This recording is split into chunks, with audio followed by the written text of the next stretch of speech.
નમસ્કાર વિદ્યાર્થી મિત્રો, ધોરણ 10 ગણિત પ્રકરણ 14 સંભાવના.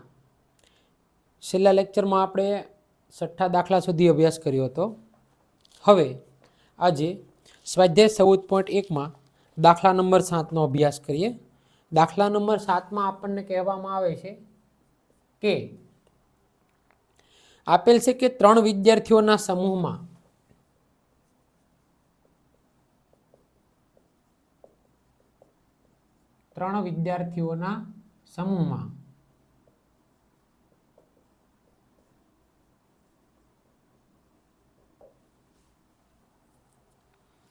બે વિદ્યાર્થીઓનો જન્મદિવસ સમાન ન હોય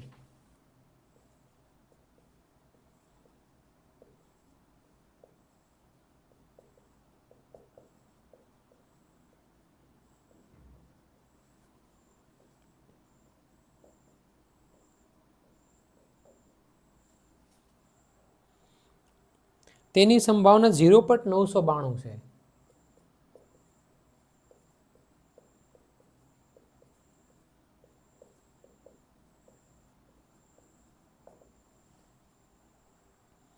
બે વિદ્યાર્થીઓનો જન્મદિવસ સમાન હોય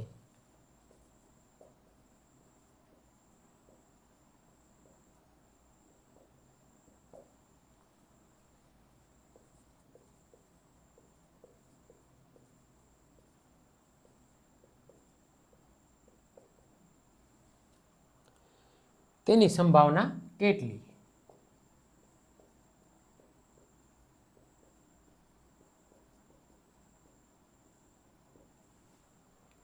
અહીં આપણને કહેવામાં આવ્યું છે કે ભાઈ 3 વિદ્યાર્થીઓના સમૂહમાં 2 વિદ્યાર્થીઓનો જન્મદિવસ સમાન ન હોય તેની સંભાવના 0.992 છે. 2 વિદ્યાર્થીઓનો જન્મદિવસ સમાન હોય તેની સંભાવના કેટલી? તો અહીં આપણે આ જે ફોર્મ્યુલા આપી છે તો એમાં આ રકમની અંદર આપણે એમ કહી શકીએ કે અહીં ધારો કે 2 વિદ્યાર્થીઓનો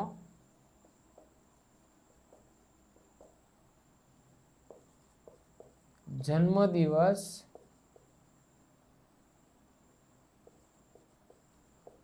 સમાન ન હોય તેની સંભાવના બરાબર પ્રોબેબિલિટી ઓફ ઈ નહીં છે. તો 2 વિદ્યાર્થીનો જન્મદિવસ સમાન હોય તેની સંભાવના કેટલી? તો અહીં આપણી પાસે એક સિમ્પલ સૂત્ર છે કે ભાઈ probability of E plus probability of E નહીં ઇઝ ઇક્વલ ટુ 1 થાય. હવે અહીં આપણને પી ઓફ ઈ નહીં એ 0.992 આપેલ છે. આથી probability of E plus 0.992 is equal to 1. હવે પ્રોબેબિલિટી ઓફ ઈ બરાબર 0.992 બરાબરની પેલી સાઈડ જશે તો 1 માઇનસ 0.992 થાય.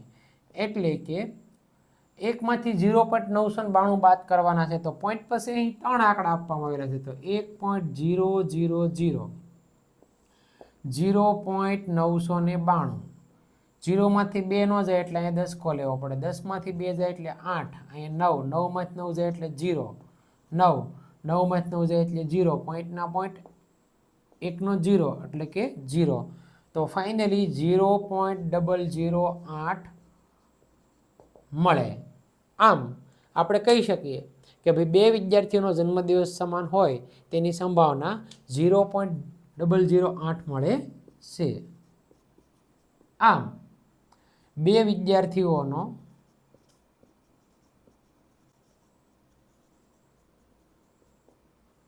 જન્મદિવસ સમાન હોય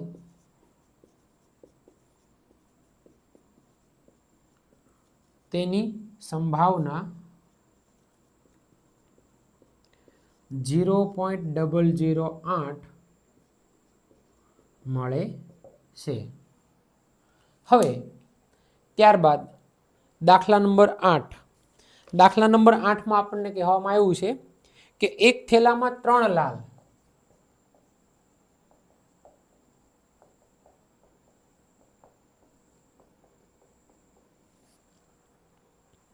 અને 5 કાળા દડા છે.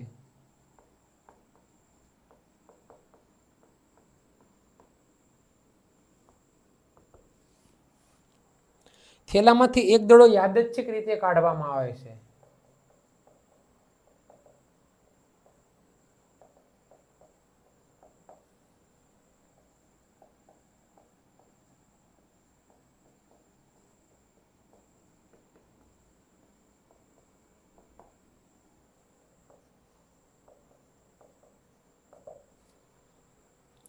બહાર કાઢેલ દડો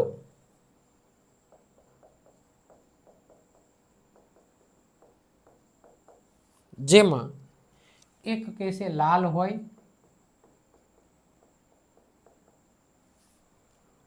બે લાલ ન હોય,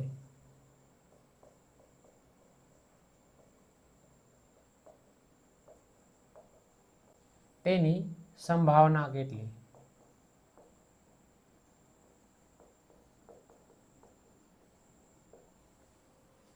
તો અહીં સૌપ્રથમ આપણને જે આપવામાં આવ્યું છે તે આપણે લખી દઈએ કે અહીં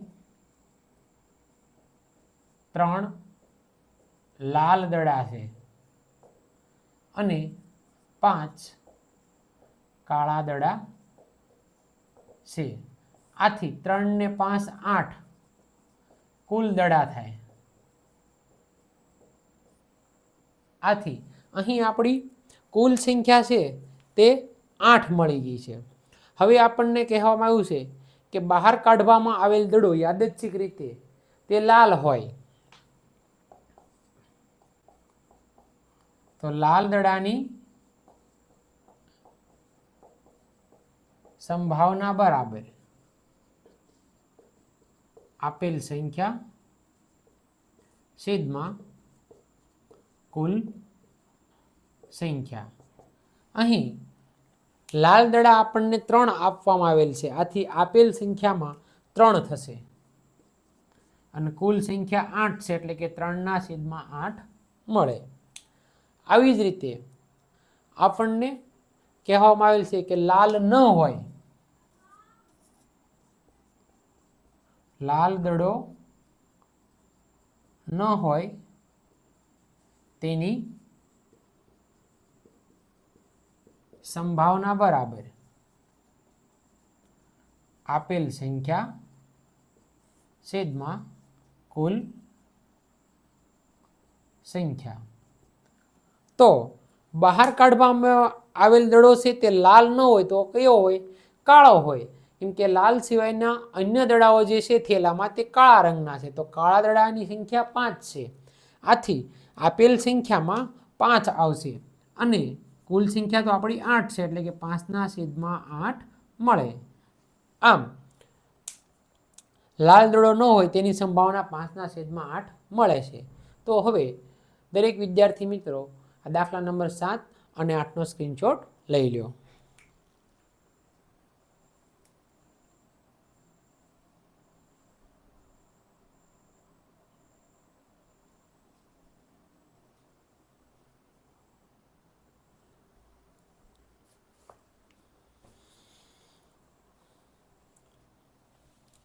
હવે આગળના દાખલા જોઈએ.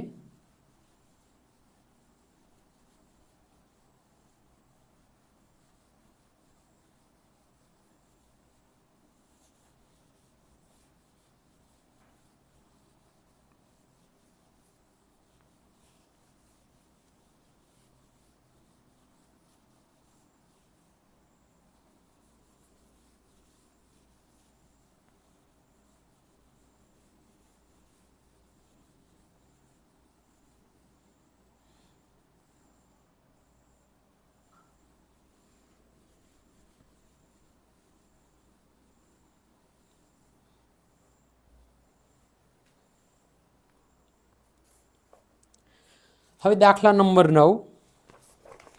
દાખલા નંબર 9માં એક પેટીમાં 5 લાલ લખોટીઓ એક પેટીમાં 5 લાલ લખોટીઓ,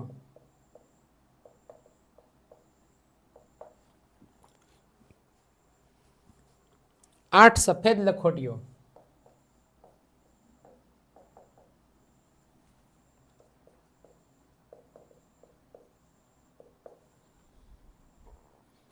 અને 4 લીલી લખોટીઓ છે.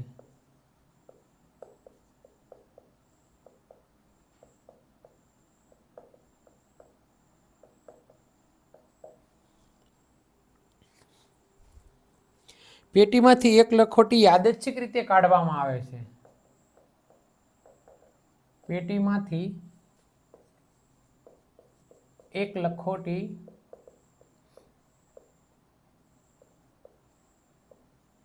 યાદચ્છિક રીતે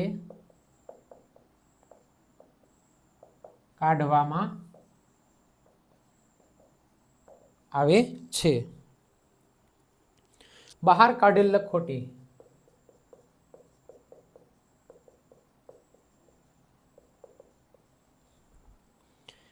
એક લાલ હોય, 2 સફેદ હોય,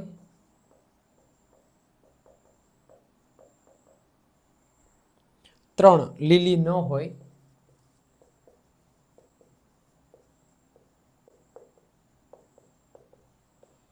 'તેની સંભાવના કેટલી? હવે અહીં સૌપ્રથમ આ દાખલાની અંદર આપણને જે આપવામાં આવ્યું છે એ આપણે લખી નાખીએ તો આપણે કહી શકીએ કે અહીં 5 લાલ લખોટીઓ, 8 સફેદ લખોટીઓ,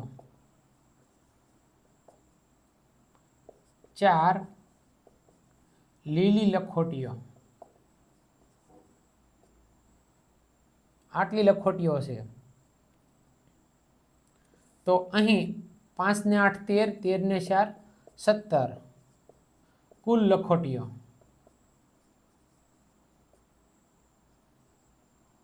થાય. આથી અહીં આપણી આ દાખલાની અંદર કુલ સંખ્યા જે છે તે 17 મળી જાય છે. હવે ક્રમશઃ આપણને 3 પ્રશ્નો પૂછવામાં આવ્યા છે, જેમાં પ્રથમ પ્રશ્ન છે લાલ હોય તેની સંભાવના બરાબર આપેલ સંખ્યા છેદમાં કુલ સંખ્યા. અહીં 17 લખોટીઓમાંથી લાલ લખોટીઓ 5 છે. આથી આપેલ સંખ્યામાં 5 થશે અને કુલ સંખ્યા આપણી કેટલી મળશે? 17 મળશે. એટલે કે 5 ના છેદમાં 17 મળે. એવી જ રીતે 2 સફેદ હોય તેની સંભાવના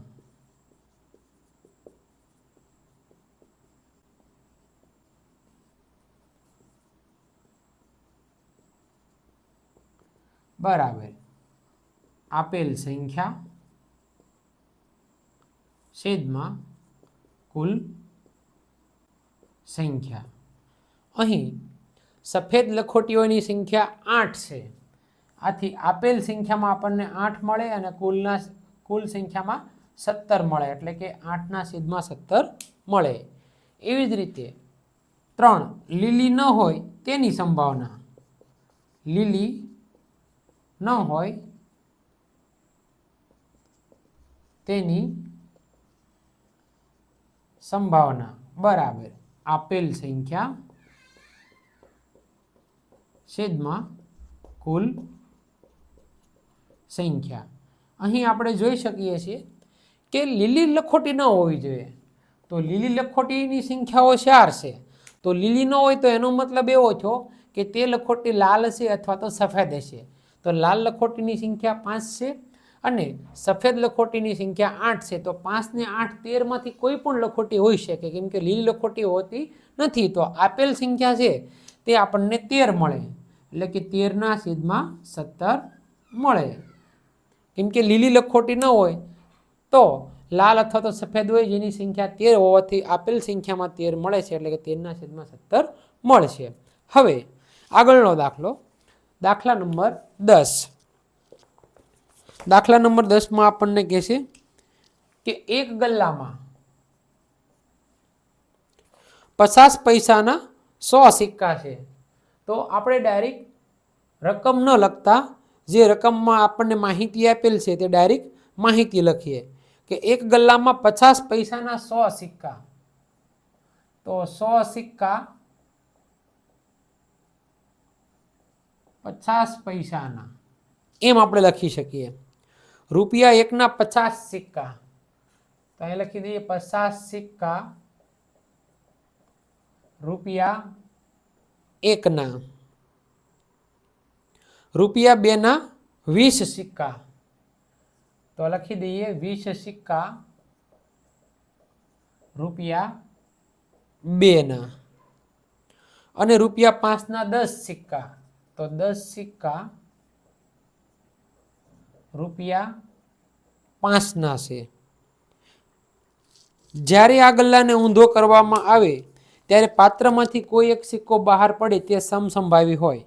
તો સિક્કો 50 પૈસાનો સિક્કો હશે અને 2 રૂપિયા 5નો સિક્કો નહીં હોય તેની સંભાવના કેટલી? તો સૌપ્રથમ આપણે આ જે સિક્કાઓની સંખ્યા ગલ્લામાં આપેલી છે તેના આધારે આપણે કુલ સંખ્યા મેળવી શકીએ.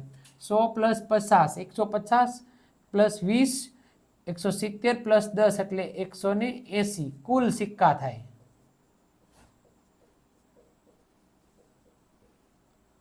અહીં કુલ સંખ્યા આપણી 180 થઈ જાય છે. હવે આપણને આમાં કહ્યું છે કે 50 પૈસાનો સિક્કો હોય, 50 પૈસાના સિક્કાની સંભાવના બરાબર આપેલ સંખ્યા છેદમાં કુલ સંખ્યા. અહીં આપણે જોઈ શકીએ છીએ કે 50 પૈસાના સિક્કાની સંભાવના, તો 50 પૈસાના આપણને અહીં 100 સિક્કા આપવામાં આવેલા છે. તો આપેલ સંખ્યામાં આપણને મળશે 100 અને કુલ સંખ્યા છે 180. 100ના છેદમાં 180, 0 0 કેન્સલ, 10ના છેદમાં 18 એટલે કે 5ના છેદમાં 9 મળે. 5 × 2 9 × 2, 2 કેન્સલ એટલે કે 5ના છેદમાં 9 મળે.